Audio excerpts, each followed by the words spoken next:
Silent Hill 2, to me, is the best depiction in video games of what living with anxiety and depression is like. And while Silent Hill 1 creates this incredibly dense atmosphere, 2 is where the franchise refines it and creates a self-contained story that cuts deep into the player's emotions, showing how imperfect our humanity is. Things aren't always black and white, and a lot of the time we live in the many shades of gray. At the center of the game is James Sunderland, a man called back to Silent Hill by a note he received from his late wife, Mary. You can tell from the get-go that James is struggling. When we see him for the first time, he's staring in the mirror for the first time in what feels like forever, like he barely recognizes who is looking back at him. For James and Mary, Silent Hill was an important town. When his wife says she is waiting in their special place, he can't even immediately figure out where she is referring to because, to him, the whole town holds vivid memories. To the outer world, Silent Hill is supposed to be a resort town and vacation destination for people who want to escape the hustle and bustle of the city and relax. But Silent Hill feeds on James's anxieties and manifests them into a personal nightmare while putting him through the most difficult trial of his life. For James Sunderland, going back means digging up the past and reopening the wounds of his relationship that he still carries with him. Like depression, the town skews James's perception of reality, showing him things that may or may not really be as they appear. Upon his return, Silent Hill reveals itself as cold, empty, and gray, lacking any sign of life whatsoever. It makes you question how anyone could have a sentimental connection to it at all. You can quickly start to see how the town starts to prey on the regret James feels about the time his wife was dying. When he goes back to the hospital, the iconic nurses the series has become known for are exactly how he remembers them: aggressive and out to get him. He views them as the enemy of his wife's recovery, like they didn't do everything they could to save her or give her quality of life in the end. Instead of sending Mary home to live out the rest of her final days in a peaceful environment, they kept her in the sterile and cold hospital room in order to milk more insurance money out of her. But they are also heavily sexualized, wearing clothing that is Halloween costume levels of revealing. In spite of the fact that his wife is dealing with a serious level of pain and trauma, he's sexually frustrated, and he's so desperate he sees the nurses as teases. The other common enemy are these distorted mannequins that are all legs on the top and bottom. For me, this represents how Mary felt about losing her good looks as she got sicker and sicker. The worse off she got, the more the paleness and disease set in, the more her identity started to fade away, and the mannequins displaying new clothes began to mock her for what she was losing. But again, these are signs of James's guilt for his actions outside of his marriage. It's up for debate whether or not he was ever unfaithful to his wife outright, but the subtle placement of a gentleman's club right next to the hospital his wife was dying in is a key reminder that James isn't completely innocent here, even if he never committed the act of infidelity. He was still getting his rocks off while his wife was withering away. But the overarching enemy pursuing James is his own part in Mary's death and illness. James is constantly talking down to himself, saying he's useless and powerless, and that every time he tries to get help, he just gets in the way. And to me, that is a brutally relatable feeling. Sitting by and watching as a loved one passes away, nothing you can do about it except be there to support them as much as you can. Like nothing you can do will prevent the inevitable. You can't protect them anymore, and grief has a tendency to make us do things we wouldn't have otherwise normally done. James's version of Silent Hill hooks into these feelings and wields them against James by introducing Maria, a woman James continuously mistakes for Mary. On the outside, Maria could be Mary's twin according to James, but her personality is entirely different toward him. She is cruel and rude to James, and yet he sticks by her, either because he believes he deserves to be treated this way, or because he believes this is really what Mary thought of him in the end. When the two eventually make it to the Bowl-orama, she protests, saying she hates bowling. I'll wait here. I hate bowling.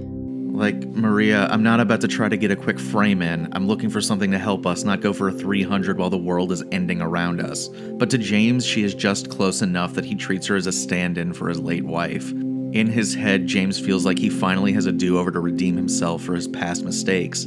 If he can escort Maria to safety, maybe he will feel a sense of relief and vindication. In that same vein, mental illness latches onto anything it can, and it especially thrives when relationships end, either organically or by death. It replays moments in your head, forcing you to think about conversations you wish could have gone differently. If only I would have said this, that person would know what they meant to me. Or, if I would have just done things differently, things may never have ended the way they did. As James makes his way through town, you can see him replaying these moments in his head, and wishing he could go back and change his actions and words. This whole time I was playing, I was thinking, oh my god, this is it. This is what depression feels like. Running away from your problems feels so much easier than facing them until you have to retread your path and realize now those two things you have avoided are working together now. And if you do that enough times, those individual problems bury you under all the stuff you neglected to acknowledge and take care of. Even in the quiet moments, something feels incredibly wrong, even though you can't put your finger on what it is. It's like an itch you can feel but can never scratch.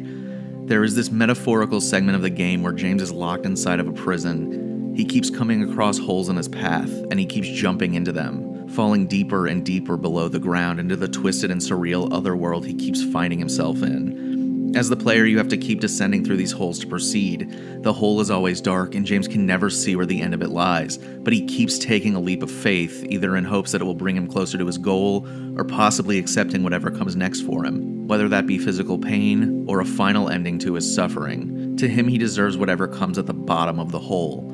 When you have depression, you can feel like you're falling and falling and falling into a deep hole, and like the bottom is never going to come. It's like this bottomless void until eventually you start climbing back out again, slowly and surely, as you start to realize you don't deserve to feel this way, no matter how much your illness insists you do. There is no telling of how long you'll fall, maybe a day, maybe a month, or maybe for years before something finally gives.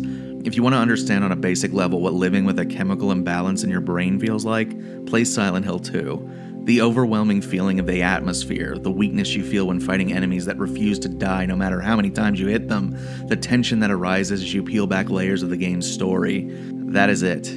But instead of playing a game, that's what it feels like when you wake up in the morning. For James, finding Maria and redoing all of his missteps doesn't go according to plan, as Silent Hill has other ideas for him. A large, slow-moving figure with a massive blade stalks James around town. This monster, Pyramid Head, was the executioner in Silent Hill in an era gone by.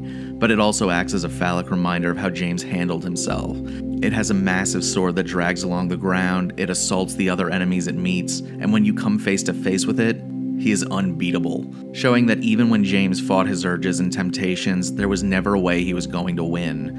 In a surprise twist later in the game, it is revealed that James killed Mary before the disease got her, and the guilt continually follows James around. Silent Hill has manifested James's idea of himself as an executioner, following him at every move, illustrating that his actions are only temporarily escaped. They are always right around the corner, ready to jump out at James and remind him of what he did. Silent Hill toys with James, slaying Maria multiple times in front of him, just out of reach, reinforcing to James that he can't save anyone, and no matter what he tries to do or who he tries to save, it will never undo the fact that he killed his wife.